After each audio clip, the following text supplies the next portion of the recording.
मेरा नाम डॉक्टर अवधेश अग्रवाल है। मैं यहाँ पे चिकित्सा अधीक्षक के पद पे पिछले 2.5 साल से कार्यरत हूँ। जी, क्या कुछ मैटर हुआ हॉस्पिटल पर जो आरोप लग रहे हैं उनमें कितनी सच्चाई है? देखिए, सबसे पहले मैं आपको थोड़ा सा मैटर से अवगत कराता हूँ ताकि उसके बाद में हम सच्चाई या नहीं सच्चाई की बात करेंगे। ये एक थायराइड के कैंसर का पेशेंट है जो अगस्त 2025 में ऑपरेट हुए थे हमारे यहाँ पे। 20 तारीख को भर्ती हुए, 25 तारीख को सक्सेसफुली डिस्चार्ज हुए।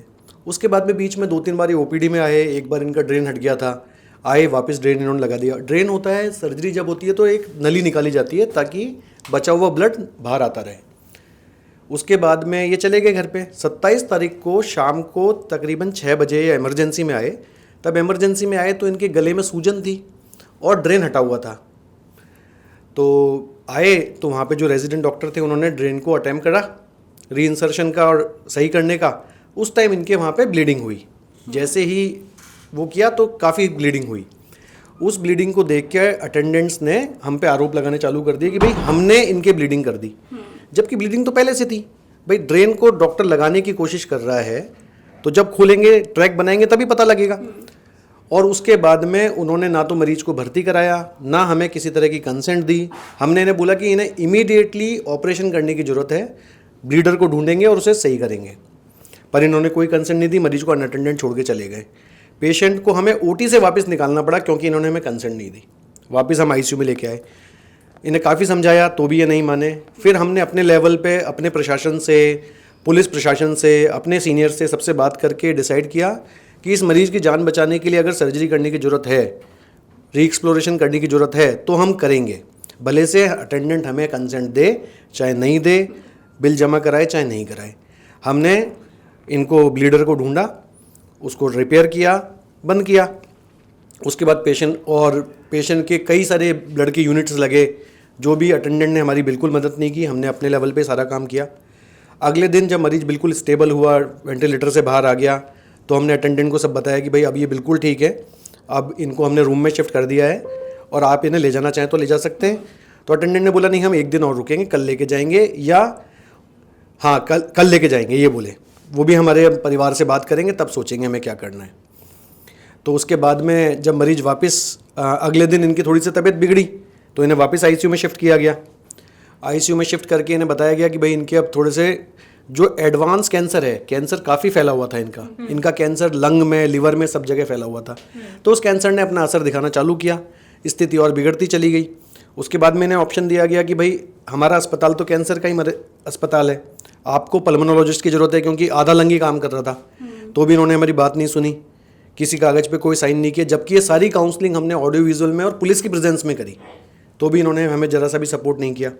इन्हें हमने ये भी बोला कि भाई आप अपने घर परिवार, आप हमें ब्लेम कर रहे हो तो आप अपने घर परिवार में से, जानकारी में से किसी डॉक्टर को बुला लो, वो आके देख के जाए यहाँ पे, वो बोले कि सब क्या सही है क्या गलत है, उसे हम समझा पाएंगे, हम आपको क्या समझा पाएंगे। कोई भी किसी को भी लेके नहीं आए और यही बोलते रहे कि हमें तो जैसा आदमी हम लाए थे हमें तो वैसा चाहिए जिंदा। इन्हें हमने ये भी समझाया कि साहब आज की तारीख में मैं अगर यहाँ से निकल रहा हूँ, है ना, इस बात की गारंटी नहीं है कि मैं स्वस्थ घर पहुँचूंगा नहीं पहुँचूंगा। तो किसी कैंसर से जूझ रहे मरीज की गारंटी कोई जना कैसे दे सकता है? और अगर आप संतुष्ट नहीं हो तो आप अपनी कार्रवाई करते रहना, आप मरीज के हित में इन्हें कहीं तो शिफ्ट करा लें, इनको अच्छे से अच्छा इलाज तो कराएं जहाँ पे आपका फेथ हो। इन्होंने हमारी एक बात नहीं सुनी। अल्टीमेटली अपनी इनकी बीमारी की वजह से ये इनकी जान नहीं बच पाई और अल्टीमेटली 3 तारीख को इन्हें घोषित किया गया मृत। उसके बाद से ये वापस हम पे आरोप लगाने चालू किए इन्होंने, और कि हम ऐसा नहीं करेंगे, हम बैंड बजा देंगे, हम जो भी करेंगे। तो इस तरह की धमकियाँ, इस तरह का दबाव अस्पताल के ऊपर सही नहीं है। अस्पताल ने आज तक का इनका 3.5 लाख रुपए का बिल था, 1 रुपया भी इन्होंने जमा नहीं कराया, किसी भी तरह की इन्होंने मदद नहीं करी हमारी, किसी भी तरह की कंसेंट नहीं दी हमें। हम केवल पुलिस प्रशासन को साथ में लेके, उनसे बात करके, उनकी हेल्प लेके, उनसे गाइडेंस लेके और सीएमएचओ ऑफिस से बात करके हम अपने स्तर पे सारी इलाज करते रहे। उसके बावजूद भी अल्टीमेटली हमें ये सुनने को मिला कि साहब आपने लापरवाही की। मैं इसका पूर्णतः खंडन करता हूँ। अस्पताल में पूरी तरह अस्पताल मुस्तैद था, मुस्तैद है, मुस्तैद रहेगा, 24 घंटे मुस्तैद रहता है। हर तरह की इमरजेंसी को हैंडल करने के लिए हम लोग तैयार रहते हैं। हमने हैंडल किया। ये एक बीमारी का पार्ट था जो मरीज के संग हुआ और उसके लिए आरोप लगाना अस्पताल के ऊपर सरासर गलत है। आपके पास प्रूफ्स है, आप ऐसा कह रहे हैं, ऑडियो और वीडियो? वो काउंसलिंग के हैं हमारे पास में, बाकी तो सारे कागज पे हैं हमारे पास में। हमने सारे जो हमसे पुलिस ने मांगे हमने सारे रिकॉर्ड्स उन्हें जब अवेलेबल करा दिए। और पुलिस ने एक कमेटी भी गठित की है सीएमएचओ साहब के नेतृत्व में, तो वो कमेटी आ रही है, निष्पक्ष रूप से अपनी जांच कर रही है। हमें प्रशासन से, पुलिस से और न्यायपालिका से पर पूरा भरोसा है। वो पूरी इसकी जांच करे, निष्पक्ष जांच करे और न्यायोचित कार्रवाई करे। जो न्यायालय बोलेगा हम उस कार्रवाई के लिए बिल्कुल तैयार हैं। डॉक्टर, एक लास्ट बात, इन्होंने ये भी कहा है कि पहले जब ब्लीडिंग हुई तो आप लोगों ने अपनी गलती एक्सेप्ट की थी, आप लोगों ने बोला कि हमसे गलती हुई है, हम इसे ठीक कर देंगे। ये सरासर गलत है। अभी सर बाहर परिजन कह रहे हैं कि आप लोगों ने एक्सेप्ट किए 27-28 तारीख तो वो हमें उसका बताएं, कहाँ कैसे प्रूफ देंगे, है ना? डेड बॉडी आप लोगों ने नहीं दिखाई, ऐसा भी ये लोग कह रहे हैं। सरासर गलत है। कल डेड बॉडी दिखाई थी।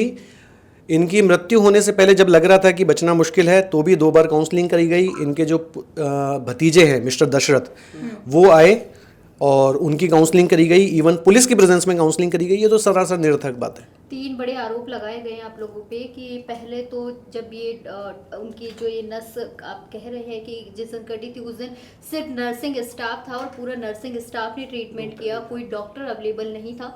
दूसरा ये लोग कह रहे हैं कि एक 7 से 8 लाख रुपए का बिल आप लोगों ने बनाया और बिना हमारी किसी कंसर्न के आप लोगों ने ट्रीटमेंट किया है। 3 बड़े आरोप हॉस्पिटल पर लगाए जा रहे हैं। ठीक है, सबसे पहली बात अपन करते हैं जो आप बता रहे हैं नस कटने वाली, वो मैं आपको पहले ही बता चुका हूँ, है ना। दूसरा, जहाँ तक स्टाफ की बात है, स्टाफ का सारा रोस्टर हमारे पास उपलब्ध है। फुटेजेस में वीडियो मिल जाएंगे, कौन सा डॉक्टर अवेलेबल था, कौन सा स्टाफ अवेलेबल था। जो डॉक्टर साहब वहाँ पे अवेलेबल थे वो DRNB सर्जिकल ऑन्कोलॉजी के रेजिडेंट थे। मतलब वो MS जनरल सर्जरी करने के बाद में सुपर स्पेशलिटी का कोर्स करने आए हैं। तो वो एक MBBS plus MS post MS doctor हैं जो क्वालिफाइड हैं इमरजेंसीज को हैंडल करने के लिए।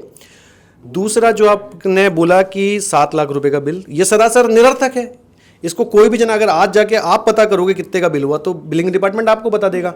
टोटल बिल का अमाउंट तकरीबन 3,50,000 रुपये है अभी तक का। तो 7 लाख की बात तो निरर्थक है। तो इस तरह के निरर्थक आरोप लगाना बिल्कुल गलत है। और ये भी देखें कि अभी तक उनमें से कितना पैसा इन्होंने चुकाया। इन्होंने 1 रुपया भी नहीं चुकाया। अस्पताल अपनी भलमनसाई में कि मरीज के संग गलत नहीं हो, खुद के उस पे संज्ञान लेके अभी तक सारा इलाज किया है। परिजनों ने आपसे क्या डिमांड रखी? अभी थोड़ी देर पहले आप लोगों की वार्ता हुई है। परिजन बोल रहे हैं हमें मुआवजे में 1 करोड़ रुपए चाहिए। और मेरा यह सवाल है सब जनों से, जितने लोग आज ये डिमांड कर रहे हैं, आज से 3 दिन पहले कहां थे ये लोग? आज जो एक नर्सिंग स्टाफ या OT स्टाफ या जो मेडिकल का स्टाफ आया है वो कहां था जब हम बोल रहे थे आप लेके आए किसी को, आप देखें, आप दिखाएं, आप समझें और मरीज की जान बचाने में जो करना है आप करें। तब सब जने कहां थे? तब क्यों नहीं आए? हमने अपनी तरफ से CMHO साहब को बताया, हमने अपनी तरफ से पुलिस प्रशासन को बताया, हमने अपनी तरफ से अपनी लीगल टीम को बताया, हमें जो करना था हमने सबको बताया। इनसे जब हेल्प मांगी तब कहां थे, क्यों नहीं आए? और अब क्यों? मृत्यु के बाद क्यों? मृत्यु से पहले क्यों नहीं? सर, परिजन तो ये बोल रहे हैं पुलिस को तो अवगत हमने करवाया था। पहला अवगत हमने भी करवाया, उन्होंने कराया होगा, हमने तो अपनी तरफ से कराया। जब उन्होंने हमें कंसेंट नहीं दी इलाज करने की, हम किसी की अनुमति के बिना ऑपरेशन कैसे करें? नहीं कर सकते। पर इन्होंने जब नहीं दी और ये मरीज को इमरजेंसी में छोड़ के बाहर चले गए, तब हमें क्या करना चाहिए था? मतलब आप लोगों ने हमें बिल्कुल मैडम, मरीज की, हमारा जो हिपोक्रेटिक ओथ हमें बोलती है मरीज की जान बचाने के लिए उस समय जो उचित कार्रवाई है वो सब हमें करनी है। हमें कंसेंट मिले नहीं मिले, हमें पैसा मिले नहीं मिले, हमें अपना फर्ज पूरा करना है। उसके लिए हमें जो हमारा प्रशासन है उसे लूप में लेना होता है, हमें लोकल पुलिस को लूप में लेना होता है, जो हमने न्यायोचित किया।